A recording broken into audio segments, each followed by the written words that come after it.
我相信好多朋友初學詠春嘅時候呢，第一樣要學嘅嘢，除咗個開馬之外呢，就係我哋標誌性嘅日字衝拳或者日字衝捶。咁今次我就想講一講我對呢一個日字衝拳嘅理解。咁首先呢，我想用少少時間講一講握拳，因為即係如果係學開武術嘅打開拳嘅，揸個拳頭就駕輕就熟啦。咁但係可能有一啲係新加入去學練拳，又或者有一啲係對詠春有興趣，但係又唔知點開頭嘅話咧，咁我都想用少少時間講一講握拳呢樣嘢。咁我哋詠春拳咧，我哋揸個拳頭咧都係一個即係正路嘅揸法嚟嘅，放開咗啲手指，然後咧就將佢慢慢接埋去屈曲佢。跟住咧，將佢隻手指公咧係舒舒服服咁樣就放咗喺呢一個嘅面嗰度。咁而唔係呢個手指公咧，唔係放喺個拳面，然後突咗出去，亦都唔係放喺側邊突咗出去。因為呢個我都成日見到一啲即係冇學拳未開始練或者啱啱開始練嘅時候咧，好多時個拳頭未識揸咧，就會咁樣伸咗出去。咁呢一種嘅揸法咧，就係會撞到個手指公，然後都未接觸到你個拳頭面，咁啊即係話自己有機會撞傷，然後未打到人嘅。咁所以咧，我哋揸拳咧就係輕輕鬆鬆屈埋個手指，將嘅手指公放咗喺呢一個面嗰度。而個手指屈埋嘅時候咧，另外4隻手指屈埋嘅時候咧，亦都唔會有一啲係會突咗出去嘅。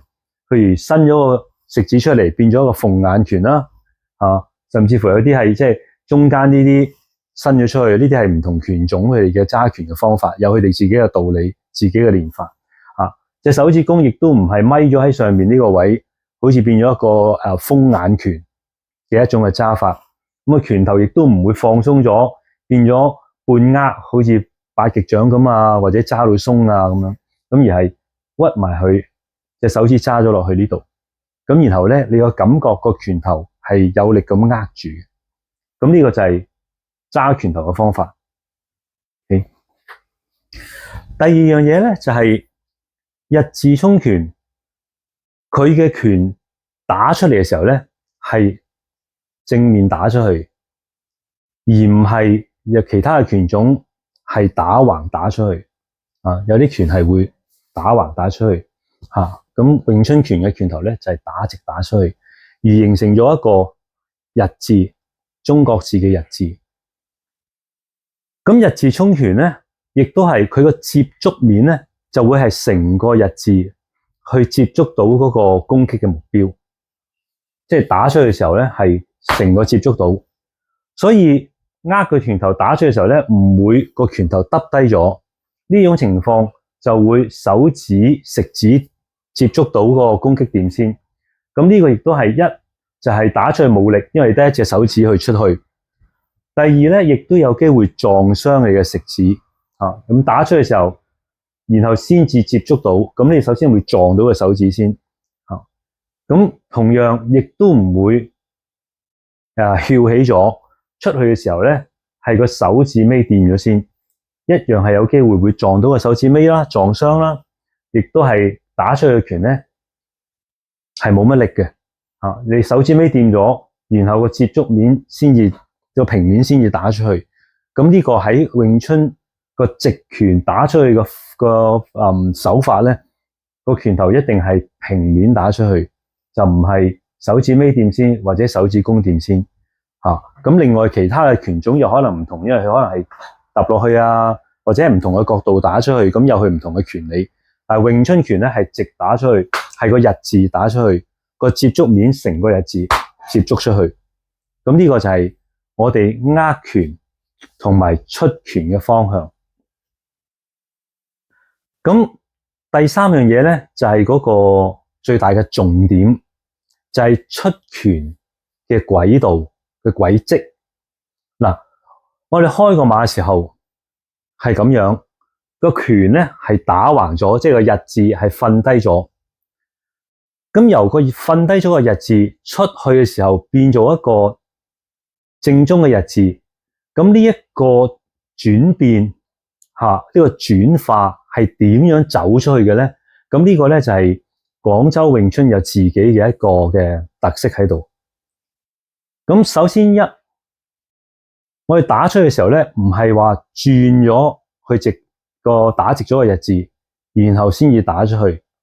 OK， 唔係轉咗先至打出去。廣州詠春咧，亦都唔係話將隻手擺咗嚟中間，擰轉咗，然後先至打出去。OK， 呢個係嚟咗呢度轉咗打出去。咁廣州詠春嘅拳咧，個軌道都唔係咁樣行法嘅。咁係點咧？就係話出去嘅時候，隻拳就埋到嚟我哋嘅中間歸中啦。然後出去嘅時候咧，再一路旋轉打出去。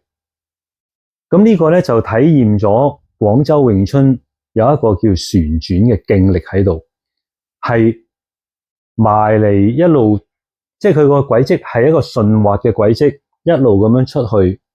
然後臨到接近嗰個攻擊點嘅時候咧，就做一個旋轉，再將隻手打出去。OK， 一路咁樣轉，成個動作咧其實係一氣呵成嘅，打出去，打出去，打出去，而冇一啲一二或者係一二三呢一種嘅做法，係順住個軌跡一氣呵成咁樣轉出去，去到個接觸面嘅時候轉。咁加埋到打嘅時候咧，有一啲嘅短勁喺度啦。咁我之前嘅短片有介紹過個短勁，咁所以咧呢個拳咧係打出去，打出去。咁而呢個軌跡咧，仲有一個好重要嘅重點，就係拳過子午。乜嘢叫拳過子午咧？嗱，子午咧就係子午線，一般咧就係形容中軸嘅意思，即係地球嘅一條子午線。咁但係應用翻喺個形容嘅詞嗰度嘅時候咧，佢即係話一個中軸嘅意思。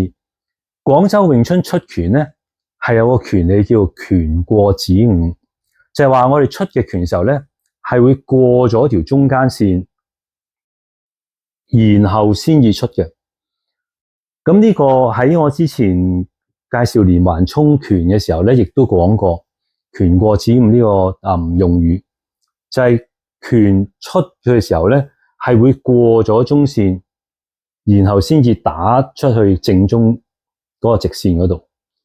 OK， 咁而唔係咧去到中間嘅直線，然後打出去。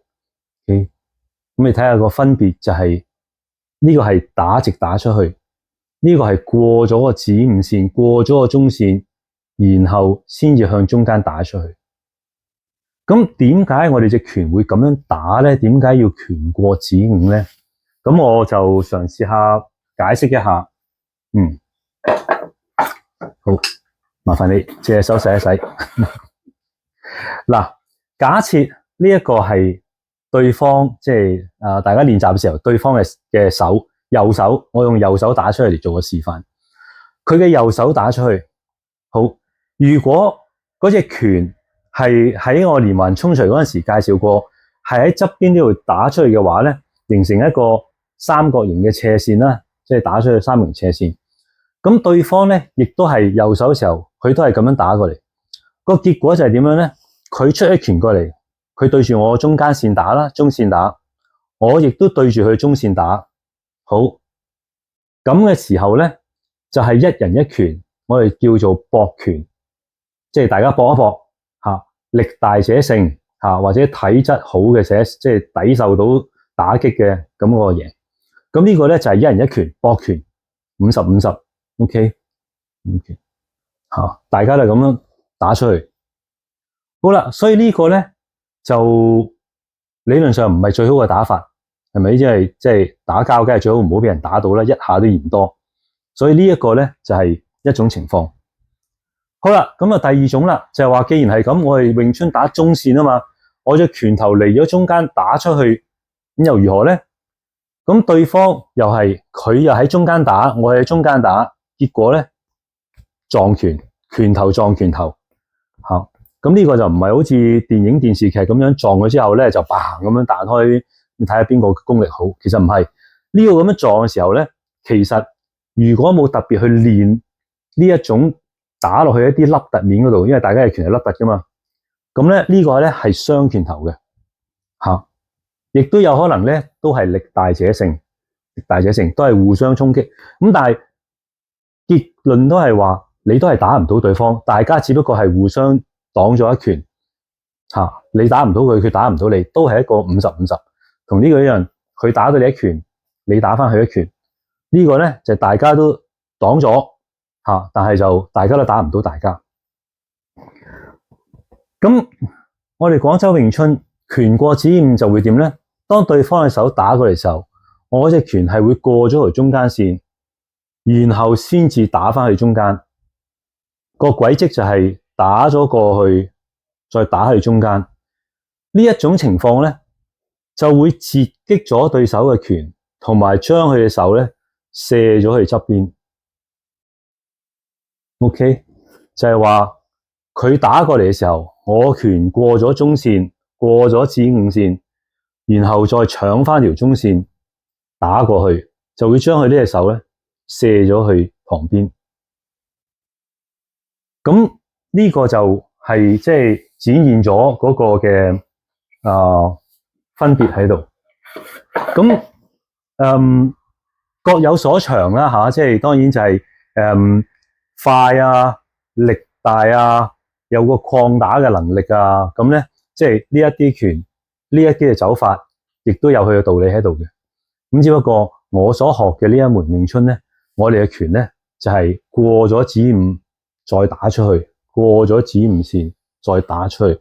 如果你睇翻我連環衝拳嗰套短片嘅時候咧，我啲拳係會咁樣走，係會咁樣走、咁樣走、咁樣走。Okay? 而唔係咁樣嚇，亦都唔係咁樣。咁呢個就係一個好重要嘅拳理，因為以後好多嘅招式嗰個拳理都係基於日字衝拳呢個拳過指五嘅道理去演化出嚟嚇。不論你係攤、拍、立啊、攤打、立打、撳打等等等等，都係會包含咗衝拳喺度，同埋另外一隻手嗰個嘅手法都係會同呢個息息相關。所以我哋個基本功裏邊就要練到我打出去嘅拳係會過指五打出去嚇。咁呢個當佢變成一個習慣，成為一個肌肉嘅記憶之後咧，咁以後佢打拳出去嘅時候咧，都係會咁樣打出。